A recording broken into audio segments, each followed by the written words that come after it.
Caroline. Oh, Um, fantastic. I do love that. it is Wednesday. It is Good just morning. past 10, and it is time for another episode of the Rebellious Business Show. My name's Cordelia. This here is the amazing, the wonderful, the fantastical Caroline Antonia, who is feeling a bit poorly today, which is a bit sad I because we do don't like it. We don't like it when Caroline's feeling poorly. It sucks. How are you, Caroline? You okay? I'm poorly. Oh, I'm so sorry that you're poorly. I hope it's just fleeting, like it just comes in and goes out and that's it, done. It doesn't knock you down. No, thank you, none of that. I am Okay. waffling whilst sharing into the Rebellious Business Network. If you are watching this on the live already, because you've got one person, it might be me. I might be watching myself. I'll come join in. Yeah, come on, Caroline, get the number doubled. Come and jump on the live stream. I'm just about to share into the Rebellious Business Network, which will help as well. But of course, if you are watching this on the replay or if you're here with us live, please do put a little comment in the little comment box. Let us know you're here. Let us know what your name is. Let us know what your business is. We love to have a little nose at everyone's business, see what people are doing, what you're up to, what Well, you I'm watching and it still says one, so I reckon it's an actual genuine person. actual. Who are you? Reveal yourself. Comment in the comment Oh, box. it's two. It's gone to two. It might be us. It might be us. It might be us. I'm also going to share it on my own profile as well because that's fun. Yeah. You. Do you remember the days when that was terrifying? Like going live on your Yeah. own. I I Yeah. remember, I remember doing that by accident once. Like I went live. I Bit thought I was terrified by going. doing it. I thought I was going live into a private community, and I went live on my personal Facebook account, and I I nearly don't even think we're friends on Facebook. my blood went cold. Like my blood ran cold when I realized I was live in front of people that knew me. What the hell? But yeah, I just don't care anymore. Whatever. We're live everywhere. Hi, how are you? And I've I've shared it welcome. to mine as well. Oh, there we go. See? Uh, But yeah, I also remember. I also used to be petrified of that. I still do get a bit like, oh, I don't want people watching me, but whatever. I don't care. I don't care. I actually started getting metrics from Facebook on my profile saying you're growing. I was like, how? And What, your it's like, metrics on your personal profile? yeah, it's saying like I'm a rising star, all that stuff. I'm like, cool. So that gave me a bit more Oh, incentive. I'll show you. I think it was a show we did a while back. Basically, lots of people watched it because I shared it to my page. I had loads of like, what? I had engagement on my own page, and it's like telling me you're doing great. I was like, cool. All right, fine. I'm becoming an influencer. oh, I like it. Have you We seen have that one. video? I have to do it. Have you What? seen that video of that girl that she does like she draws on herself? She goes, No, I "Oh, don't it's get so sucked into it. funny." I just don't get sucked into this scroll anymore. I have really, really managed to avoid watching videos on social media. I haven't Anyway, passed that yet. Such a yeah, terrible trait. You go. You go. this is the Rebellious Business Show. Welcome. If you're watching this on the replay, just like John Denny has, he's on the live and he's dropped a little message to let us know that he's here. Hi, John. Great to see you. Let everyone know, John. What's your business? What do you do? If you're in the Rebellious Business Network, you'll have seen John around. He does the Rebel Journal live session every Monday morning that you can tune into live inside the network. But yeah, great to have you with us, John. Anyone else? Anyone else around? Would love to hear from you.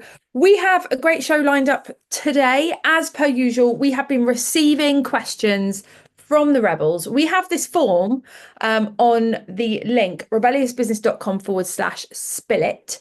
I have put the link in the description of this live. I will drop it into the chat over on socials as well so that you can click on it.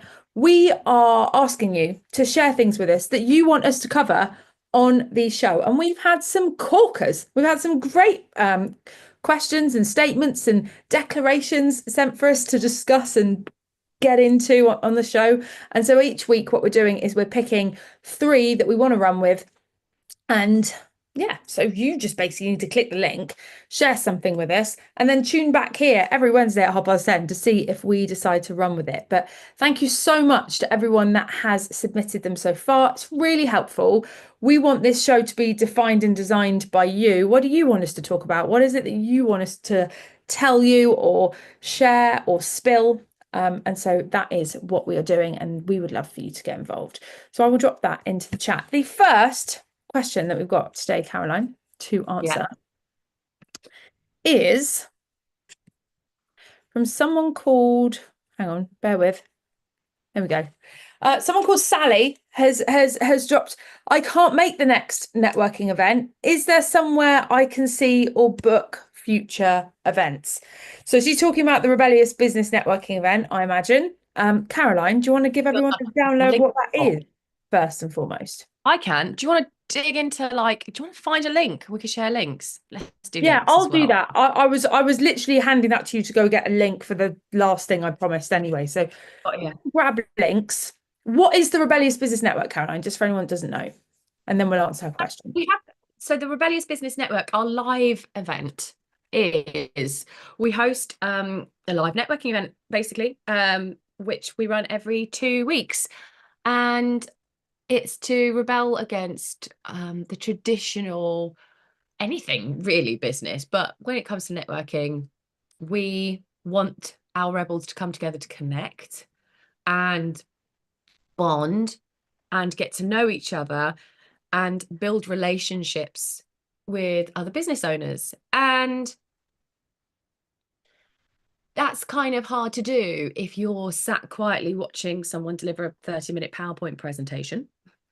I think we can all agree, like not the best way to build a relationship with that person is just to sit, with a glow on your face of their PowerPoint presentation shining back at you. Also, not so great if you are, doing a 30-second round robin, that the dreaded ball comes to you. You've got to stand up in front of 30 people and deliver an elevator pitch. Also not very connecting, right? It's like you trying to blasting it off to a room of however many people who've already heard loads of these. It's all like one-way projection. That's kind of how I think of it. It's like just blasting out messages one way. One's a 30-minute one way, and everyone's kind of done and waiting for either they're dreading their turn coming up and thinking through what they're going to say, or they've done it and it's just like, oh God, another one.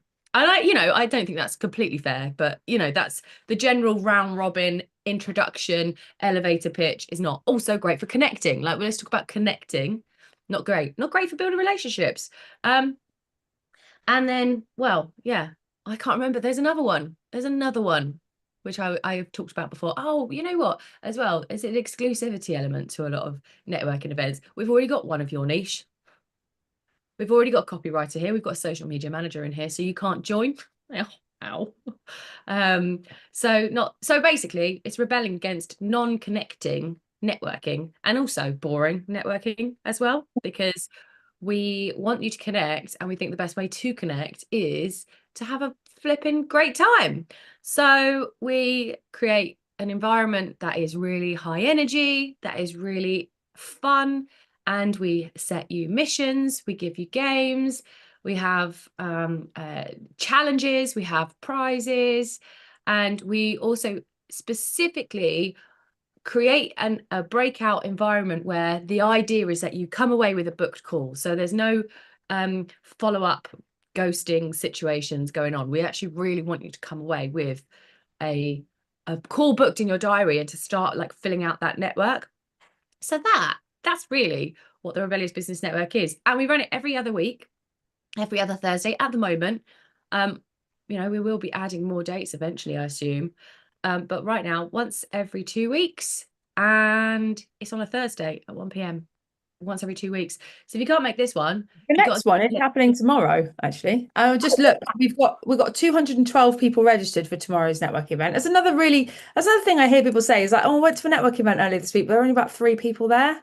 Oh, really? Yeah, so we do get a great turnout at the Rebellious Business Networking event, which is awesome. We don't get 200 people turn up. We get 200 people register, and then we have probably around between 80 and 100 turn up. I reckon 104. 104. Yeah, that's the Yeah, record. it's not a small shindig. Which is great because you never know who you're going to meet. You never know who's going to be in the room, um, which makes it more fun. But also, yes, it is possible to network with that many people because we use things called breakout rooms, and we play games in those breakout rooms, and we have ways and means for you to connect in a really fun way, and then also in a really powerful way. I spoke to a lady that came to the networking event the other day. She said, "Oh, I've been to two now." And she said the second part is the part where I really get a lot out of it. She said I've she basically got two she's doing a guest blog. So she's doing a joint blog with someone off the back of someone she's met at the networking event. And also she's being interviewed on a podcast.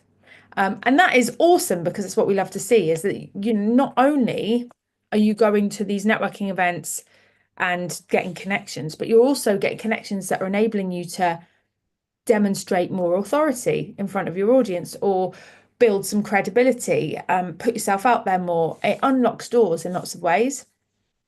And I said to someone else that I was speaking to a few days ago, she said that, oh, I said, what's your marketing strategy? And she said, oh, yeah, I'm going to networking events and they're great, but nothing's really come of them yet.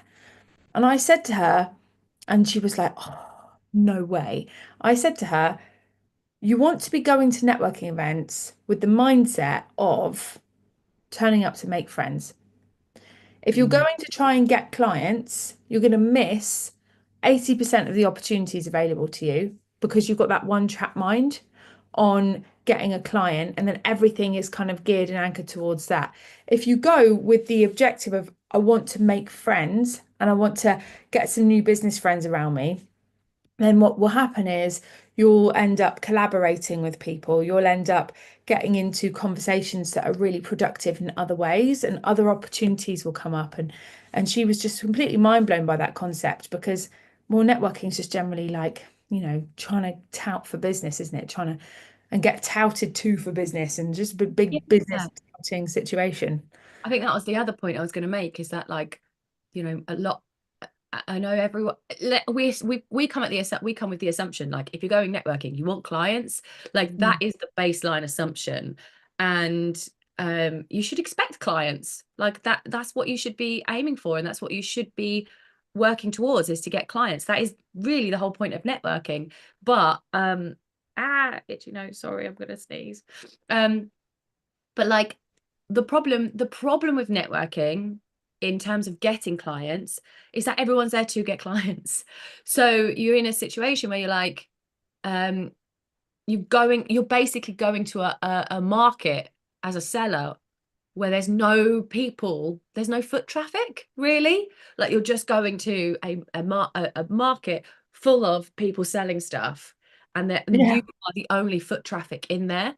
And so that's not a problem if you can create value out of relationships with other business owners, or if like your market specializes in something that this other market can develop, but they're not consumers. That you're not in an exhibition where consumers are walking around and coming up and talking to you. You're in a space where it's just people selling.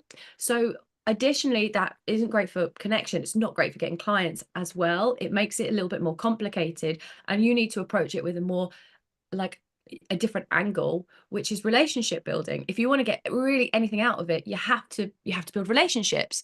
And that's hard when networking events are built for people to come and pitch at you and to pitch for themselves. That's the typical, I think that's the standard with a networking event. They want you to all come get clients from it, but it's like people don't go to networking events to become a client, they go to get clients, and that is your foot traffic isn't there. So what do? You make the most of it and you build relationships with people that have a whole network of their own. Like I kind of see like people with little networks popping off them, and like that, like there's opportunity. And that's something I really learned from you is like there's opportunities within opportunities. I Yeah. think you're really a master of that, but it has to be through connecting with people and building that relationship with them. For instance, we get people doing guest blogging. So I've got an audience. Actually, I've got quite a good audience these days, I will say. And if someone wants to like has a collaboration with me, then they've got the opportunity to get in front of my audience and I'm elevating their status. So rather than them trying to just get me as a client, they could potentially get 12 clients from my audience. And that's something that we really encourage, is like, if you approach networking in a way that's about building connections with other business owners and people with platforms, then your opportunities like explode. There's such a better leverage there. So, but you I must be love, friends. I love the way you just explained that. I really love that. That is exactly it, and a really nice way of explaining it. The market analogy is a good one. Do you know what do you know what I reckon it is? I've hidden my self view. I'm so self-critical. I'm forever like going, oh, I got mascara down my eyes because I always cry. Always when I laugh, cry. So I'm like, sod it. I'm just not going to look at myself. So now I feel like free. Oh, I see. Yeah, it is a weird concept, isn't it? Because when we're talking to people in real life, we've got them in front of us, and we're talking on Zoom. We've normally got ourselves in front of us as well. Yeah, It's and you can really be strange. very self-critical, but I mean, it's nice because sometimes you go away from a conversation, you look in the mirror. I've done this recently. I went out on a night out and had fake eyelashes on. I go into the bathroom and the eyelashes over here. I'm like, oh my God, I had this whole conversation with an eyelash up here. And sometimes you're like, oh no, got a little Come back boob. out and been like, where is this person I was talking to? Excuse me, why didn't you tell me my eyelash was sticking up? Next time, have some balls. Tell me the truth. Say that. I was so annoyed. I was like, oh God. And I thought I looked dashing as well. And obviously Oh, little did you I know did. they're like trying not to look at the rogue eyelash. It'd take more than an eyelash on the wonk to stop you from looking dashing, darling. Don't you worry. Well, there's a hook if ever I heard one. Oh, great. I hope that gets snipped up. Anyway, Okay, yeah, so thank you. well, but the question was, can't make tomorrow's networking event. Is there a way? Hang on, let me read it again. Oh, bear with. Yeah, is there somewhere I can see or book future events? Now, no, there's not. Unfortunately, there's not, because the tech to make that happen just isn't in place right now. So what we're doing is we're advertising the next one and the next one, the next one. And we're only ever advertising the next one, but they are every other Thursday at 1 p.m. So you could just basically figure out every other Thursday, but that's not very conducive or a very good way of suggesting that you book it in the diary. So, but what I am wanting to do soon, I mean, Caroline, I've been talking about it, and we need to test it, because realistically, it could have a detrimental impact, or Mhm. bad impact. I've now Yeah. questioned myself. What's detrimental? Detrimental's right. Yeah, keep going. You've got Yeah. this. Well, I've had a brain fart there. You It got could it. have a detrimental impact on attendance, and if it does, we can't offer it, because we need that. Like, we've got benchmarks and metrics that we need to hit in the business for us to keep operating such amazing free events, right? And so if we don't hit those, we start to decline in like profitability, and it becomes unsustainable, and we can't run them anymore. If you So want to say, oh, we'll go. test it. We'll test it. We're going to test having a calendar where you can book into future events. But the problem is that if you book one a month from now, you're less likely to remember it than if you book it in 2 weeks' time. Yeah, So there's a lot of logistics with that. there Lot is. of the one thing I would say as well, which I think is really interesting, we got a question on the networking event, and I know this isn't in our plan, but we did have a question on the advert, which was like, okay, so once I've attended once, how much does it cost? It's free, always. We never You charge. We can come never back charge to me for as it. many times as you want. But at the moment, can't never say never. Never say never. But Oh, at the moment, controversial. Yeah, it's free. But I think the reason for that is because we are a marketing educate. We have a client getting community. Like, we don't sell networking. Networking is like how we connect people. And quite honestly, it connects people to us as well. It connects us to clients. It's an amazing tool that enables us to add value for free. It's actually, we're so blessed really, because we can add value for free. We can really help people out without charging for it. And we can put our own money into it because it also brings us clients. But if you also think about that for a minute, because we're not targeting people that are looking for our business. We're targeting people that are looking for networking. So there are so many people that come to our networking events, like 200 registered. That's new people registered mostly as well, made up mostly of new people. They might be right for you. Like, that they're not right for us. We're not trying to bring people in just to fuel our business. We're bringing people in to connect with other business owners, and as a byproduct, we get an amazing client base from that of relevant people. But 90% of people that come are not right for us as clients, but they could be right for you as clients. So I just kind of wanted to say that, like, maybe not 90% are not right, but there is a big proportion that aren't right, for sure. But I wouldn't say 90%. not right, but like they, you know, there's a lot. Well, yeah, I don't want to put it like they're not right for us in that sense. But there's a big chunk of people that they're not right for us necessarily. Yeah, we teach people how to get clients who are running an online service-based business, selling either digital or service-based goods, basically on the internet. Like that is what we specialize in terms of coaching. But we have tradies, we have people that are working locally, we have people that are selling physical products, and we don't distinguish like this network is only for online business owners, because another thing that we do for our clients who are online business owners is to give them a promotion pass and support them with promoting themselves to our audience. And so our audience is made up of business owners. Some of them are right for us, but also some of them are right for our clients as well. And that's really great because it means that there's use in that audience for our clients to utilize that promotion pass and get results with that, which is feeds into their experience and also feeds back to us. But it's all kind of big ripple effect. And I think though, as in terms of it being a free resource, right? Like if you did not like join our community, our paid community, I should say, like where you have a promotion pass where you can tap into our audience. If you don't do that, if you just turn up to networking, just know like that's an amazing free resource that we are never, well, as it stands, we have no plans to charge for it. And if we do, well, just get in there quick. But that's an amazing free resource for you to tap into that you don't really have to do much for. And we also orchestrate all the connecting as well. We like put you into rooms with people to have like a good conversation with and a good connection with. I didn't think we'd talk about this for this long, to be honest, but I guess like it's such a significant topic for us and something that's really important to us that I could talk about it so long. I love what we've done with the network. Like it's amazing, quite honestly. And it's something like the first few, I actually think it was one of those things we did it when we launched this kind of version, which was probably a year and a few months. We've been doing this kind of networking where we've sent ads to it and we've got this particular format. It was a hit from straight away. Like a lot of the time we say you've got to bafe it so that you can improve it. We beefed it. We're like, man, that was good. And we haven't changed it much at all. We've changed like one little tiny bit since we launched it. And that was just like, what a hit from straight away. So it's an amazing, I love it.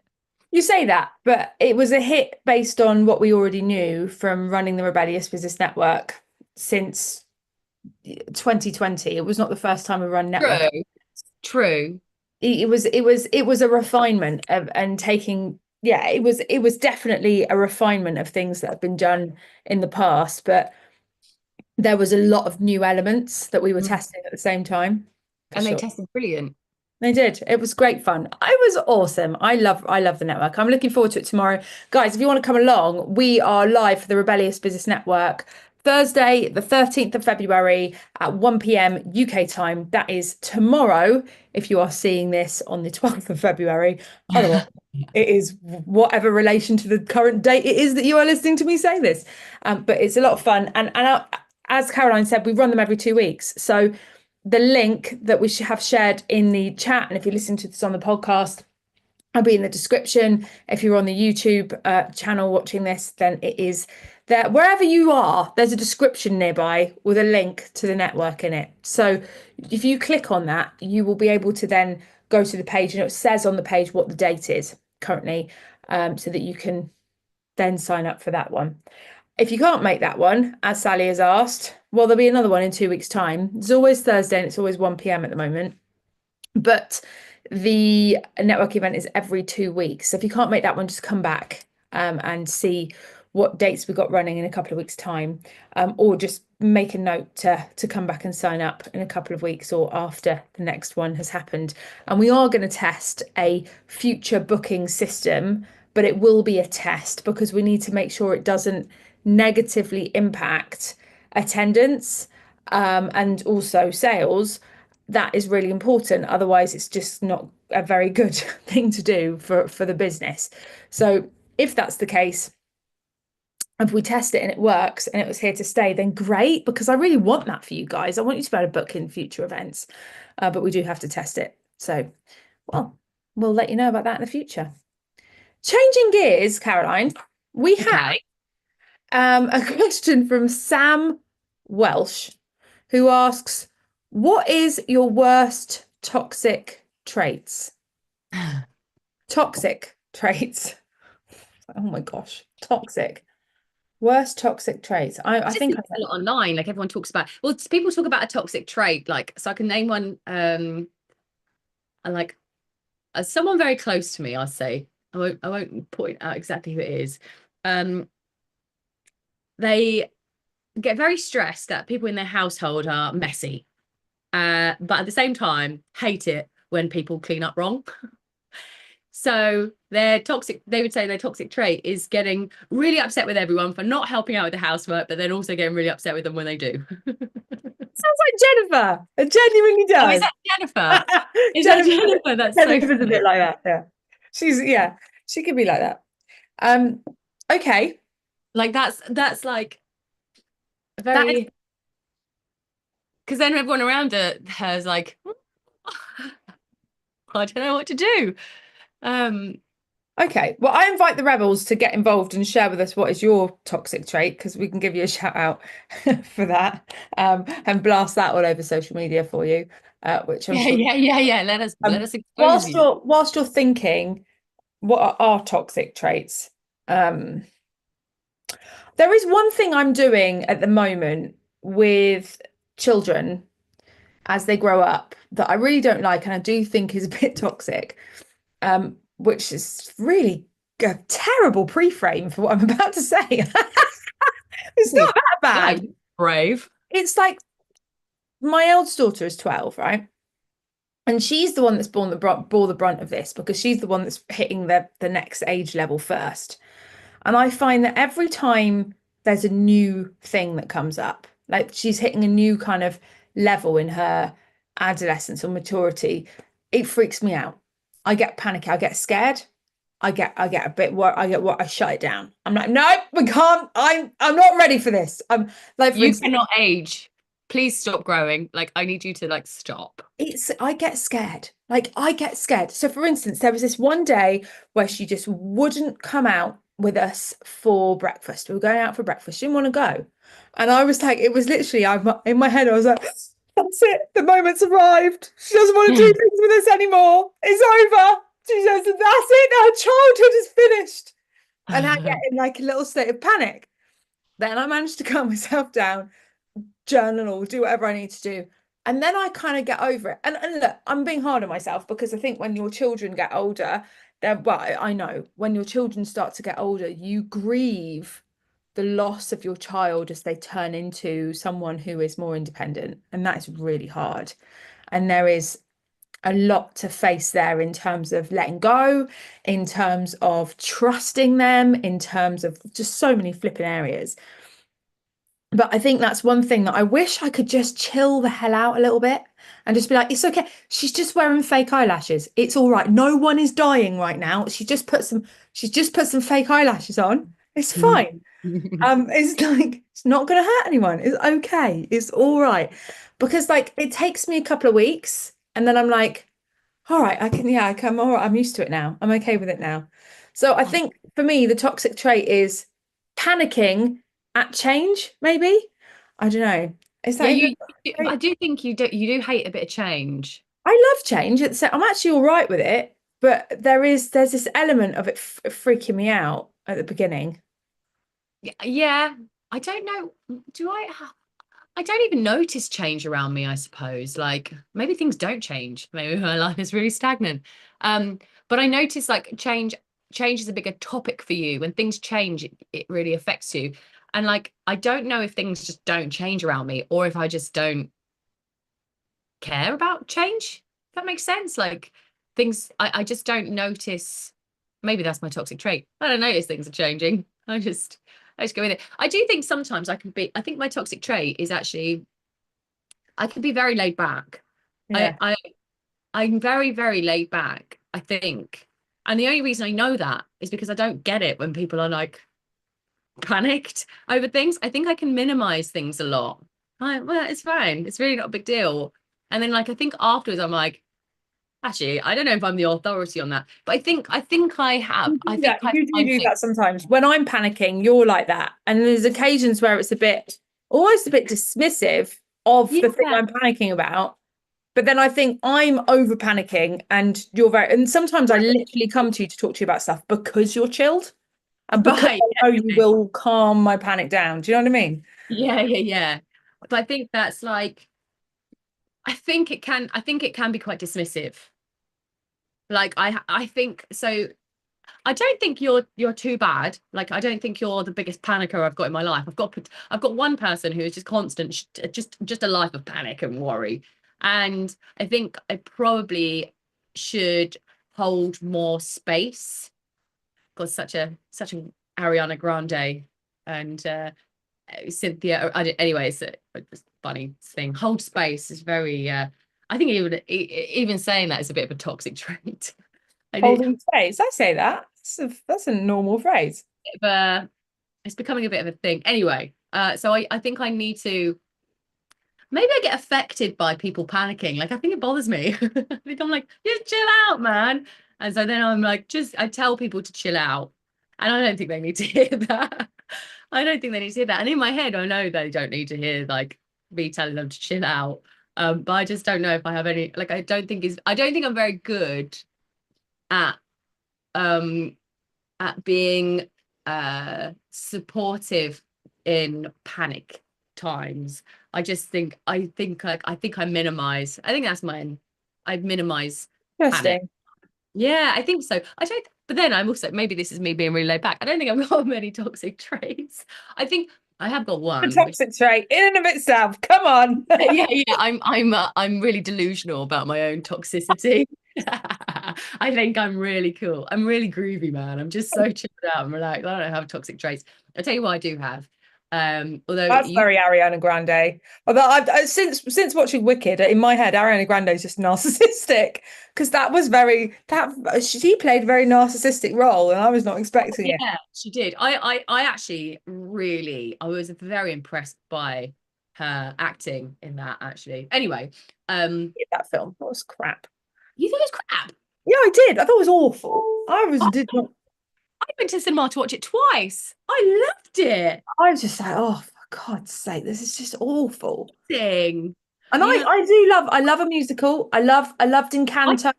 Love it. But I just thought, no, I mean, just wasn't for me. I loved it, and I don't like musicals. I absolutely loved it. I thought it was amazing. Haven't seen it on stage, but yeah, I loved it. I, Stage.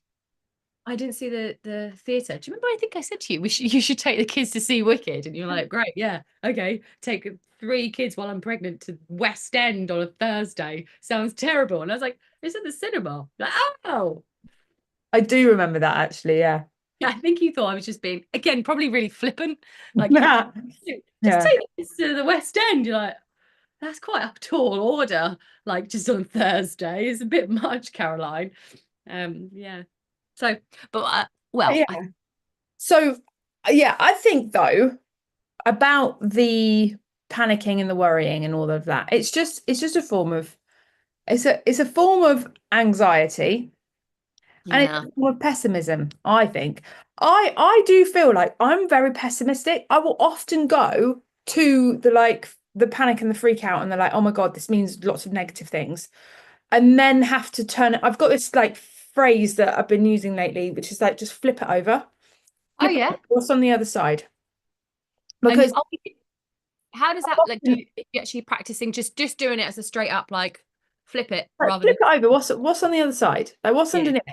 Because there's two sides to everything. It's like, for instance, Right, because Sarah's going to kill me if she ever watches this, but Sarah and her eyelashes, right? She gets eyelashes. I'm like, oh my God, she's got eyelashes on. She's going to start, that's it. She's going to start going on this. And I envision this like bad path that she's down and like she's like teenage mum and, all this stuff and it's happening. And like, oh, and I freak out about all the like, where it could lead, like the whole negative road. I'm Yes. actually not gonna verbalize the actual things I worry about because it's probably unfair because I've said it's about Syra. But like that's an example. It's like, okay, flip it, what's on the other side? It's like, okay, well, she's a kid and she's experimenting, she's playing around. She's actually really into beauty. She really likes that. That's something that she's quite passionate about. She's an artist, she loves art. And maybe, her being a makeup artist one day could be an amazing thing for her to do, or there's a great route or an opportunity that she's got a door opening there and something that she could get into. Like, why is my head going teenage prostitute mum? Like first, like why do I go there first? Like what the hell? Like when on the flip side, you've But got then you call makeup me, artist who's like, and and then I I'm call like, you and you're like, what are you on about? yeah, I'm like, it's fine. I used to do that. And I think that is good because like I'm also really into like, I mean, you wouldn't know it right now, but like I love like beauty. I love makeup. I love getting glam. Love it. Absolutely love it. And I did like it from quite a young age as well. But yeah, it's not, yeah. I don't think that was, in a way, it's like it wasn't me maturing. Me like just playing, I guess. So that's how I see it. I see it quite innocently, but then I see everything as very innocent and very laid back. So I mean, I don't know. My That's me. my head would more likely the actual reasonable place where my head would go is that there's too much TikTok. There's too Yeah. much there's now going to be Oh, like insecurity. You're not comfortable with your own skin. Now yeah. when you look in the mirror, like your eyelashes are always going to look pathetic because they're not like massive, and you're going to Yeah. get into your eyes will look naked without it. You're going to not feel comfortable in your own skin. Like that kind of thing is like where I go to first. Yeah. Yeah. Yeah. Yeah. Yeah. So what's on the flip side? That's what I'm asking myself lately. And it's helping. And I find that yes, I come to you and sometimes I don't, quite frankly, because you will just dismiss it and I need to panic. Sorry. I try. But sometimes I do. Can you pre-frame it? You'd be like, I don't need rationale. That's what you need to I, say to me. yeah. I don't need you to be rational. I just need you to let me freak out. I'm like, okay, Yeah, fine. yeah, exactly. But And I'm then like, I also find it's I gonna be prostitute single mum at 13. What? I know, right? Oh my God, this is not going out as a reel. I'll get in it with you. I'll do it. You'll be like, why did I ever call you, Caroline? You've just made things worse. I won't. But Um, yeah, okay, I'll get in the mud. I'll do it with you. yeah, my partner's very good at seeing the flip side. But then he said that actually, interestingly, he said that when he's feeling pessimistic, I'm really good at showing him the flip side. Oh, good. So I Yeah. can do it for other people. I just can't do it for myself. I wouldn't not go to you because you're pessimistic. Like, I wouldn't say you're pessimistic with my issues or anything like that. I think you're actually very good at holding space and being like just supportive about whatever it is I'm going through. Like, you're very good at being like, oh, you think the world's going to end? Oh, that's really terrible. Yeah, I get it. Yeah, that's really awful. And I'm like, what are you on about? The world's not going to end. Whereas I need to be more like just supportive. But yeah, so you're not pessimistic Very supportive, darling. You yeah, are very. you are very supportive. So you're very good at that. I think I am just in some things I don't know. Just some things I'm not. Some things I am not. Some things I can be really dismissive. And I'm like, We're all the work in progress, aren't we? We got some comments from the rebels on socials. Mark says, danger. Don't project one's own paranoia and insecurities like worst case scenarios or one's own checkered past. Yeah, I agree. That's true. We definitely do that by accident sometimes. I think we all do that um, because it's how we relate to what we're dealing with. But it's definitely good to be mindful of that and not project. I know someone that projects a lot, like all mm, the time. Like I'll all the time in a very extreme way, as well, and it's really not helpful. So I do agree. Um, John says, and look how well you turned out. What was that in relation to? Well, it's so funny because he said he made a comment, but like I can't tell the chronological time frame. So he said, you don't want it to turn into you. And I was like, I immediately thought, I was like, oh, a young prostitute mum. But then I was like, probably didn't say it in that bit. Um, so I wrote the comment. I was like, I don't wear lashes, and I'm not into makeup, and I'm not particularly girly. Well, I am a bit girly, but I'm not that girly. I'm not one of those girly girls that does all that. I just don't. I can't be bothered, to be honest. yeah, you're pretty chill in that sense. I think we need to change lanes. I've got another really great question here. Should we move on? Yeah, let's move on. So, Mark is asking, what are some of the essential skills required to be a good content or copywriter? And Mm. why is it important to employ a professional content or copywriter rather than just have a crack at it myself? I think it is important to hire someone rather than having a Yeah, crack. I don't think it is important to.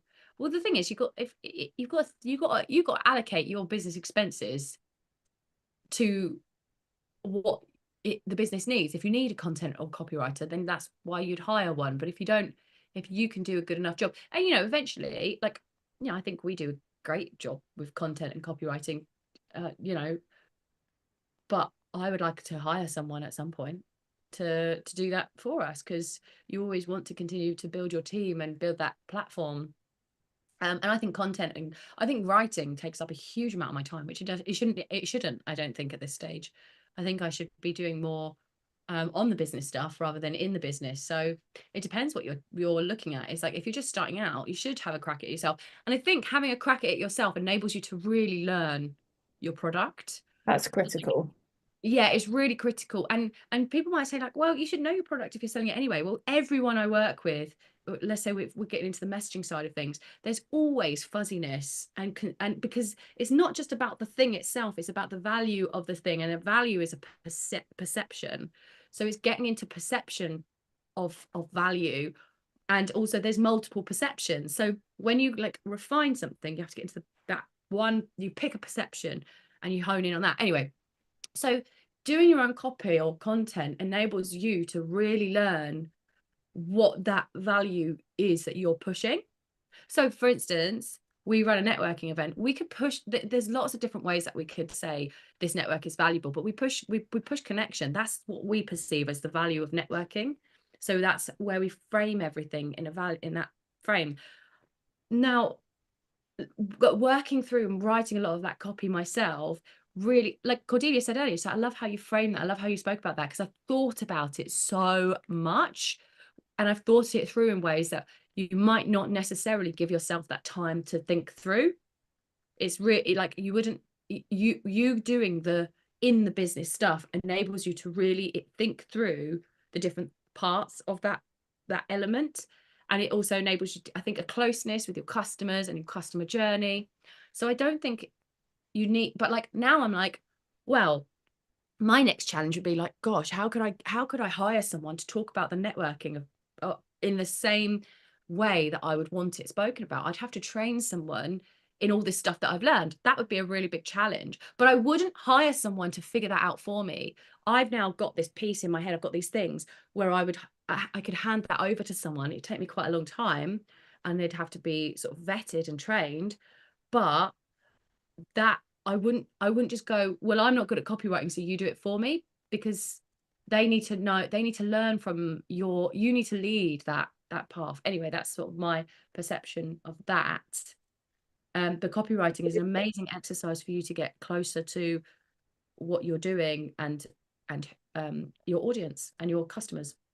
I actually am really against starting a business and outsourcing things before you're educated on how they work.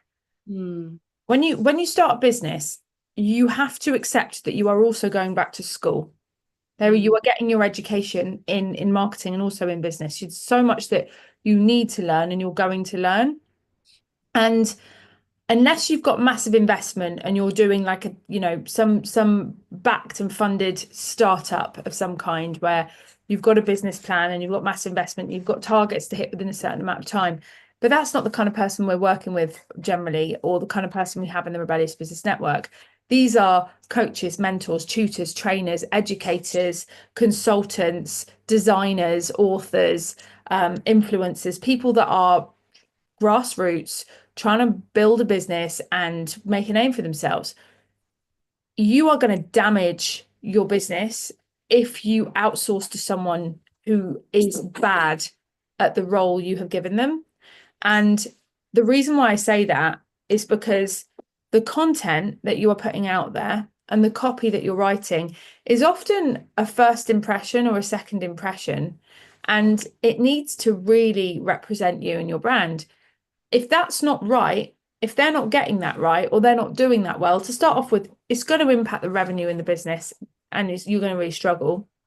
But also, there's going to create a massive disconnect between you and your audience, or because it's not really you. So you have to take a marketing education, a business education, when you start a business. And I really recommend that every single area, even accounting, you want to have some understanding of how these things work so that you can quality control, you can delegate effectively, you can check things over, and you are in control of your business and your results and your income and your revenue and all the things that you want to be in control of, because ultimately the responsibility for the business remaining healthy and alive lies on your shoulders. Yeah. You need to be able to look after it, and that is going to take a bit of learning all the kind of roles that you will later outsource. So you have to take a crack at it, as far as I'm concerned. Learn it, do well with it, develop it, and then outsource it in a way that you can quality control, and you can guide, because every business is different. That's my opinion. I feel very strongly about that. Actually, a really good example. I remember working with someone before, and they had a copywriter on their team, and I was working with obviously the owner of the business, and I was supporting in a messaging way, and that sort of thing. And I remember them saying to me that the copywriter wasn't very good, and like they didn't like the work was and I was like, okay, yeah. So when I delegated the work to this copywriter, they were brilliant. They were very good. And I was like, this is not a them problem. This is a leadership problem. And I looked at the delegation from that leader to the copywriter, and I was like, you're basically just giving like a blank piece of paper, and you're not understanding that there's a really like you should I when Cordelia and I talk about copywriting, for example, it's like if I'm writing something, we literally go, where is that person starting out? Where do we want them to end up? What are the follow-up steps to that person? Like once they've taken the action that we want them to take from this piece of copy, where has their journey been? And like, what's the middle pain point? Like there's this whole sort of world that we map out for just one piece of copy. Like, and so potentially we'd go, okay, well, we're going to do that with like let's say it's an email series, there's 5 emails that we've written, but they all have the same start and the same end. It's just a slightly different journey in the middle. We map out meticulously what that beginning is, where they end up on every single piece of copy that we write. We need to know that before and after, and that's just an element of it. Whereas, like, if you say to someone, I want you to write me copy to get me more sales, like they can't orient themselves in that whole customer journey. Like a huge part of copywriting is orientation, I think, more than like brilliant wordsmithery, or like more than like a lot of things. If you just get that orientation down, where are they starting and where do you want them to go? Because a big function of copywriting is guiding, just acknowledging where you are. You've signed up for a networking event, for example, and we are selling a toolkit as another example, and I need not just we're selling a toolkit, but we've got this offer on this toolkit, or this page here which explains this angle of it. Like there's a big part of just orienting inside this journey, because the copy just is bricks. a lot of it is bricks. So you can't even really get into tone or character or personality or like storytelling until you've got those bricks placed. And that will do a huge amount of work for you. But like most people don't think that. They go, I'm going to give this copywriter, I want them to sell me lots of toolkits. It's like they are not going to be able to produce you good work because they can't even orient themselves. So you have to map out this journey. You have to like create those stages. You have to really give someone a map. And you can't even if you've got an amazing copywriter, they will not be able to showcase their skills unless you can give them a good map. And then once they've got that map, you'll then be able to see their talent. Absolutely. Absolutely. I agree with that wholeheartedly. And yeah, I mean, we've got John saying the thing is about don't outsource marketing at the start jars with me because almost all of us will outsource accounting and web design. And then he said, Cordelia touched on this point whilst I was writing this, and I understand it, not necessarily do it. And that's it. But there are some elements in your business that are critical for income. Your business is not going to survive without income. Like it can't. Like you have to keep the fuel tanks full. It has to be growing or it is dying. It has to be moving forwards, and you need to be driving revenue. That is really key for that to happen. Accountants have a strategy with you. Like if you like, yes, so the basic job of an accountant is to file, and you give them all of that stuff and they file. But like really, if you get into accounting, there is a lot more strategy to it, and your business has financial goals that your accountant can help you like work towards. So you need to understand accounting to a certain extent. Otherwise, all you're doing is filing taxes. Now, that means that you could be overpaying a lot because they don't really understand the nuances. Like, oh, how does this expense get allocated where? Because there's some things that like I won't get into it, but like I like accounting and bookkeeping to a certain extent, and I know you can just outsource an accountant because it's the law for them to file. That's basically the base. You cannot survive without an accountant just for the filing, but after that it's strategy. And there's a relationship. And so if you learn about that, you learn bookkeeping, you understand that, you're going to enhance the financial stability of your business. You're learning about finances, which is really important for you running a business. Exactly. So why would you just blindly outsource that and then worry about it again when there's a whole education piece that is like a backbone? Another thing, websites really gets my goat when people outsource a website and then there's a new strategy that we want to create, or let's say, for instance, we go, right, we're going to launch a webinar and we need a landing page for that webinar and we need to build a funnel. They haven't got a clue how to actually build anything on their website, how to add anything, or we've got a messaging change, or we've got a tweak to make, or we want to test things on the website to try and get a better result. And they are tied and bound to going back to that web designer to wait for that web designer to have time to make those changes themselves. And then they have to pay for that as well. Like, yeah, and you need to be able to work on you shouldn't outsource the website. Definitely, it's a bloody waste of time in some ways, like spending weeks on building a website. But at the same time, if you build your first website to just understand how it works, that is a skill that's going to serve you forever. Because you don't want to be relying on people to be there when you need them, because they might not be. You want to be able to pick up the slack yourself when and if you need to. Bare minimum, you have to, I think, learning how to build a funnel, crucial. Yeah, absolutely. Crucial. Like the bare elements of a funnel, absolutely crucial. I mean, these days you probably could get it outsourced cheaply, but again, like I would learn that skill and then outsource. Yeah, learn it. That's the point. Like at least know how to do it. Definitely save time by getting someone else to do it. That's wise. But it's not wise if you haven't learnt the skill yourself and you don't understand how it works. and you couldn't go in and fix something if it was broken. Yeah. That for me, it's risk elimination. But there we go. And we can talk next week about delegation. Delegation for the nation. I'm rubbish at delegation. I find it really tough. I love delegation, actually. Love it.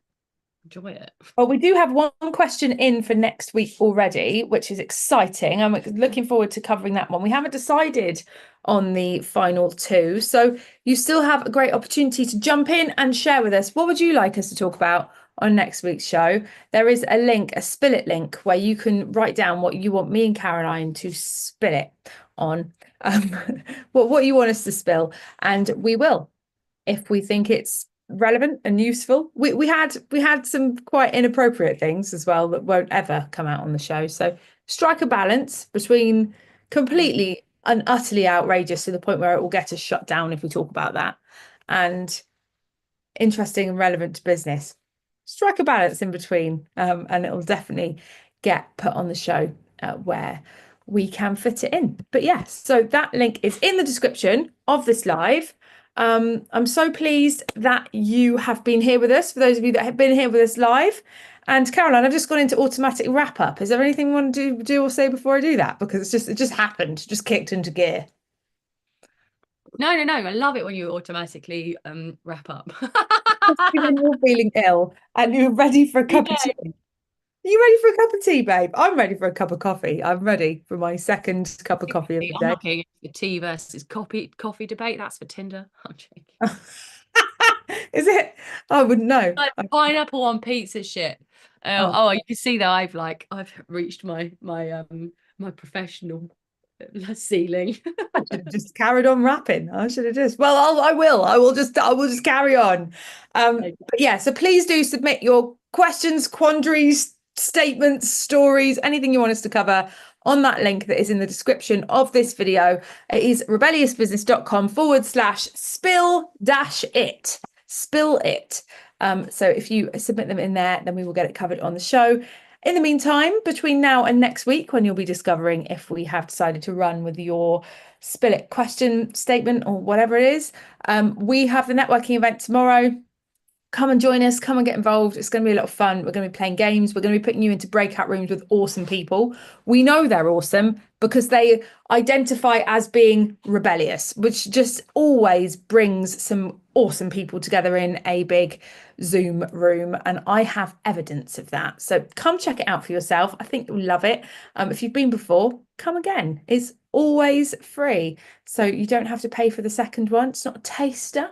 It's just the Rebellious Business Network, and it's open to everyone who wants to come and connect. And we would love to facilitate some connecting for you. Tomorrow at 1 p.m, we will be live with some tunes on, ready to kick off our first game. And that is a wrap. Have a wonderful rest of your Wednesday, everybody. Lots of love.